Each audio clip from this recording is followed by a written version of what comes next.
నువ్వేదైనా పని ఫోకస్డ్‌గా చేయలేకపోతున్నావు అనంటే, దానికి ప్రాబ్లమ్ ఎక్కడుంది అంటే, నువ్వు తినే ఫుడ్, ప్రాపర్ స్లీప్ లేకపోవటం, వాటర్ సరిగ్గా తాగకపోవటం, ఈ 3 విషయాలు. ఇంకొకటి ఎస్పెషల్లీ ఇది నెగెటివ్ పీపుల్‌కి దగ్గరగా ఉండడం. ఇవన్నీ ఉంటే నీవనుకున్న పని ఎప్పటికీ అవ్వదు. నువ్వు కరెక్ట్‌గా చేయలేవు. ఫస్ట్ నువ్వు చేయాల్సింది ఈ 4. 3 చేయాలి, 1 దూరం చేయాలి. నెగెటివ్ పీపుల్‌ని దూరం చేయాలి లేదా నువ్వే అవాయిడ్ చేసి వేరే ప్లేస్‌కి షిఫ్ట్ అవ్వాలి. ఫుడ్ సరిగ్గా తినాలి. జంక్ ఫుడ్ తినకూడదు. మన మన డైట్‌లో అట్‌లీస్ట్ 1 మీల్ అయినా ఉడకబెట్టకుండా ఉండని ఆహారం తీసుకోవడానికి ట్రై చెయి. Second sleep.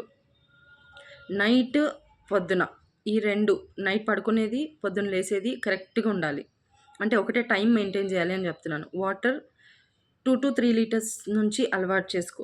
స్టార్టింగ్ 2-3 లీటర్స్ నుంచి అలవాటు చేయి. కొంచెం పెంచుకుంటూ పో. అలా చేసుకుంటూ పోతే నీకు ఒక రోజులో ఎఫెక్ట్ అస్సలు కనిపించదు. వారం రోజులకు కూడా కనిపించదు. కొంతమందికి 10 రోజులకు కనిపిస్తది. కొంతమంది నెలకు కనిపిస్తది.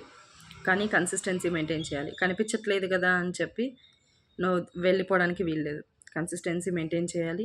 ఖచ్చితంగా రిజల్ట్ వస్తది. నేను గ్యారంటీ దానికి. ఈ 3 కరెక్ట్‌గా చేయి. 4ది నెగెటివ్ పీపుల్‌కి దూరంగా ఉండు. ఇవి చేసిన తర్వాత నువ్వేదైనా పని అనుకుంటున్నావు, అది అవ్వట్లేదు అంటే నన్నడుగు.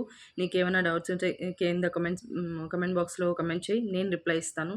Personally I will be there with you.